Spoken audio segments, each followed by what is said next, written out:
মই বিধায়ক নতুনকৈ নিৰ্বাচিত হোৱা বিধায়ক ডাঙৰীয়াক মই ধন্যবাদ জ্ঞাপন কৰিছোঁ। তেখেতৰ সমষ্টিটোৰ লগতে সামগ্ৰিকভাৱে আমি জিলাখনৰ গোটেইখিনি তথ্য দিছোঁ। মই নিজে জিলাখনলৈ গৈছিলোঁ, তাত গৈ পেলাই গোটেইখিনি কনষ্ট্ৰাকশ্যনৰ মনিটৰ কৰিছিলোঁ আৰু কৰি পেলাই কামবিলাক স্পীড আপ হ'ব দিছোঁ।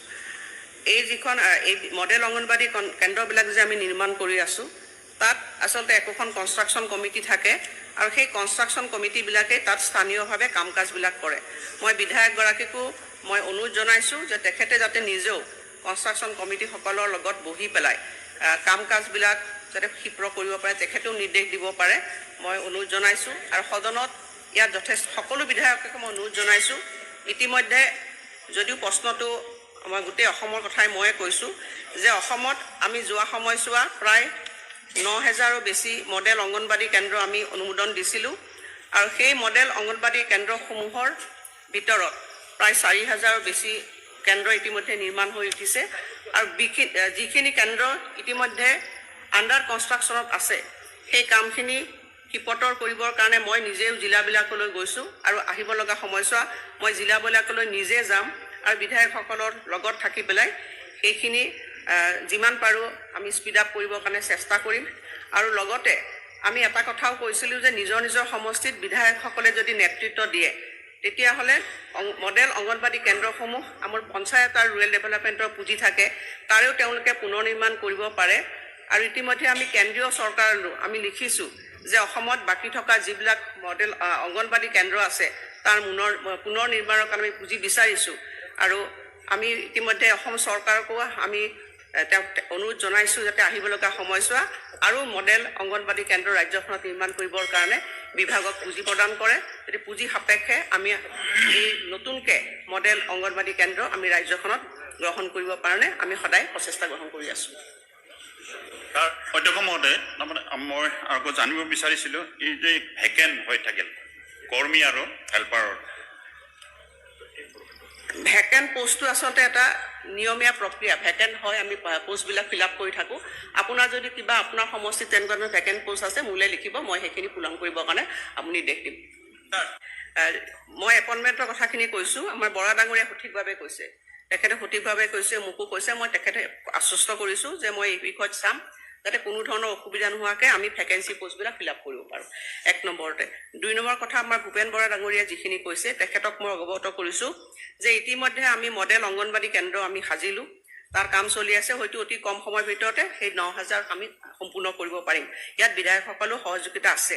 আৰু আপোনাক মই জনাবলৈ পাই ভাল পাইছোঁ যে অসমৰ এই মডেল অংগনবাড়ী কেন্দ্ৰই দিল্লীত আমি যেতিয়া ৰিভিউ কৰিছিলোঁ, আমাক ভাৰতবৰ্ষৰ ভিতৰতে এটা বেষ্ট মডেল বুলি পেলাই তেওঁলোকে আমাক স্বীকৃতি প্ৰদান কৰিছে।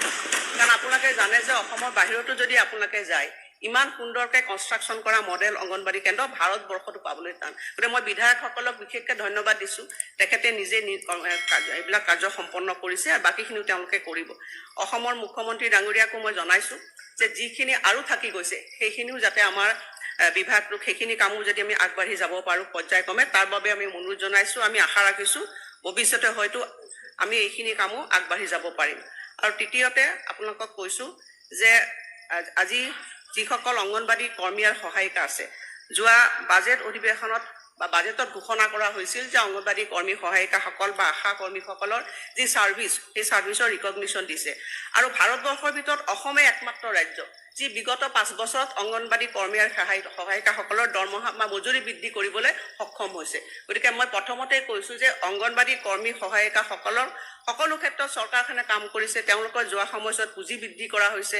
লগতে তেওঁলোকৰ যিটো ৰিটায়াৰমেণ্ট বেনিফিট, ভাৰতবৰ্ষৰ কোনো এখন ৰাজ্য নাই যি অংগনবাড়ী কৰ্মী সহায়িকাৰ ৰিটায়াৰমেণ্ট এজ আমি 60 ইয়াৰ্ছ কৰিছোঁ আৰু লগত তেওঁলোক ৰিটায়াৰমেণ্ট বেনিফিট দিছে। গতিকে যোৱা সময়ছোৱা বা বৰ্তমান চৰকাৰখনে যোৱা সময়ছোৱাত অংগনবাড়ী কৰ্মী সহায়িকাৰ লগতে আমাৰ যিখিনি ফ্ৰণ্টলাইনাৰ কৰ্মীসকল আছে তেওঁলোকৰ কাৰণে যথেষ্টখিনি কাম কৰিছে। গতিকে মই বিধায়কসকলক অনুৰোধ জনাইছোঁ যে আপোনালোকৰ নিজা অংগনবাড়ী কেন্দ্ৰবিলাকক আপোনালোকে নিজে গৈ তাত মনিটৰ কৰক আৰু আপোনালোকেও কিছু আগ্ৰহ যদি প্ৰদৰ্শন কৰে কৰ্মীসকলক কথা পাতি পেলাই যাতে আমাৰ ছাৰ্ভিচখিনি যাতে সুন্দৰভাৱে দিব পাৰে, মই তাৰ কাৰণে সকলোৰে সহযোগিতা কামনা কৰিছোঁ।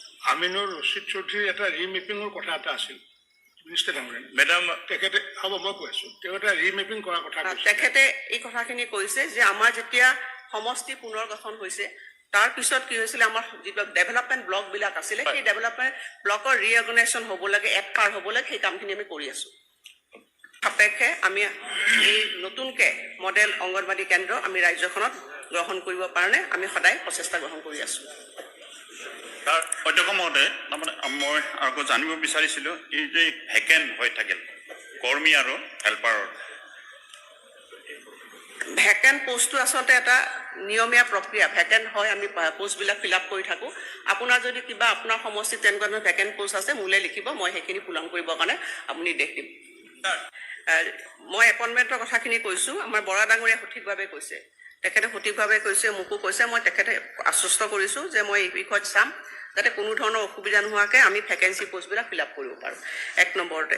2 নম্বৰ কথা, আমাৰ ভূপেন বৰা ডাঙৰীয়াই যিখিনি কৈছে তেখেতক মই অৱগত কৰিছোঁ যে ইতিমধ্যে আমি মডেল অংগনবাদী কেন্দ্ৰ আমি সাজিলোঁ, তাৰ কাম চলি আছে। হয়তো অতি কম সময়ৰ ভিতৰতে সেই 9,000 আমি সম্পূৰ্ণ কৰিব পাৰিম। ইয়াত বিধায়কসকলেও সহযোগিতা আছে। আৰু আপোনাক মই জনাবলৈ পাই ভাল পাইছোঁ যে অসমৰ এই মডেল অংগনবাদী কেন্দ্ৰই দিল্লীত আমি যেতিয়া ৰিভিউ কৰিছিলোঁ আমাক ভাৰতবৰ্ষৰ ভিতৰতে এটা বেষ্ট মডেল বুলি পেলাই তেওঁলোকে আমাক স্বীকৃতি প্ৰদান কৰিছে। কাৰণ আপোনালোকে জানে যে অসমৰ বাহিৰতো যদি আপোনালোকে যায়, ইমান সুন্দৰকৈ কনষ্ট্ৰাকশ্যন কৰা মডেল অংগনবাদী কেন্দ্ৰ ভাৰতবৰ্ষতো পাবলৈ টান। গতিকে মই বিধায়কসকলক বিশেষকৈ ধন্যবাদ দিছোঁ, তেখেতে নিজে এইবিলাক কাৰ্য সম্পন্ন কৰিছে আৰু বাকীখিনিও তেওঁলোকে কৰিব। অসমৰ মুখ্যমন্ত্ৰী ডাঙৰীয়াকো মই জনাইছোঁ যে যিখিনি আৰু থাকি গৈছে সেইখিনিও যাতে আমাৰ বিভাগটোক সেইখিনি কামো যদি আমি আগবাঢ়ি যাব পাৰোঁ পৰ্যায়ক্ৰমে, তাৰ বাবে আমি অনুৰোধ জনাইছোঁ। আমি আশা ৰাখিছোঁ ভৱিষ্যতে হয়তো আমি এইখিনি কামো আগবাঢ়ি যাব পাৰিম। আৰু তৃতীয়তে আপোনালোকক কৈছোঁ যে আজি যিসকল অংগনবাদী কৰ্মী আৰু সহায়িকা আছে, যোৱা বাজেট অধিৱেশনত বা বাজেটত ঘোষণা কৰা হৈছিল যে অংগনবাদী কৰ্মী সহায়িকাসকল বা আশা কৰ্মীসকলৰ যি ছাৰ্ভিচ, সেই ছাৰ্ভিচৰ ৰিকগনিশ্যন দিছে। আৰু ভাৰতবৰ্ষৰ ভিতৰত অসমে একমাত্ৰ ৰাজ্য যি বিগত 5 বছৰত অংগনবাদী কৰ্মী আৰু সহায়িকাসকলৰ দৰমহা বা মজুৰি বৃদ্ধি কৰিবলৈ সক্ষম হৈছে। গতিকে মই প্ৰথমতে কৈছোঁ যে অংগনবাদী কৰ্মী সহায়িকাসকলৰ সকলো ক্ষেত্ৰত চৰকাৰখনে কাম কৰিছে। তেওঁলোকৰ যোৱা সময়ছোৱাত পুঁজি বৃদ্ধি কৰা হৈছে, লগতে তেওঁলোকৰ যিটো ৰিটায়াৰমেণ্ট বেনিফিট, ভাৰতবৰ্ষৰ কোনো এখন ৰাজ্য নাই যি অংগনবাদী কৰ্মী সহায়িকাৰ ৰিটায়াৰমেণ্ট এজ আমি 60 ইয়াৰ্ছ কৰিছোঁ আৰু লগত তেওঁলোক ৰিটায়াৰমেণ্ট বেনিফিট দিছে। গতিকে যোৱা সময়ছোৱা বা বৰ্তমান চৰকাৰখনে যোৱা সময়ছোৱাত অংগনবাদী কৰ্মী সহায়িকাৰ লগতে আমাৰ যিখিনি ফ্ৰণ্টলাইনাৰ কৰ্মীসকল আছে তেওঁলোকৰ কাৰণে যথেষ্টখিনি কাম কৰিছে। গতিকে মই বিধায়কসকলক অনুৰোধ জনাইছোঁ যে আপোনালোকৰ নিজা নিজা অংগনবাদী কেন্দ্ৰবিলাকক আপোনালোকে নিজে গৈ তাত মনিটৰ কৰক আৰু আপোনালোকেও কিছু আগ্ৰহ যদি প্ৰদৰ্শন কৰে কৰ্মীসকলক কথা পাতি পেলাই যাতে আমাৰ ছাৰ্ভিচখিনি যাতে সুন্দৰভাৱে দিব পাৰে, মই তাৰ কাৰণে সকলোৰে সহযোগিতা কামনা কৰিছোঁ। আমিনুৰ ৰচিদ চৌধুৰীৰ এটা ৰিমেপিঙৰ কথা এটা আছিল, মিনিষ্টাৰ ডাঙৰীয়া। মেডাম, তেখেতে হ'ব, মই কৈ আছোঁ, তেওঁ এটা ৰিমেপিং কৰাৰ কথা কৈছে। তেখেতে এই কথাখিনি কৈছে যে আমাৰ যেতিয়া সমষ্টি পুনৰ গঠন হৈছে তাৰপিছত কি হৈছিলে আমাৰ যিবিলাক ডেভেলপমেণ্ট ব্লকবিলাক আছিলে সেই ডেভেলপমেণ্ট ব্লকৰ ৰিঅৰ্গনাইজেশ্যন হ'ব লাগে, পাৰ হ'ব লাগে।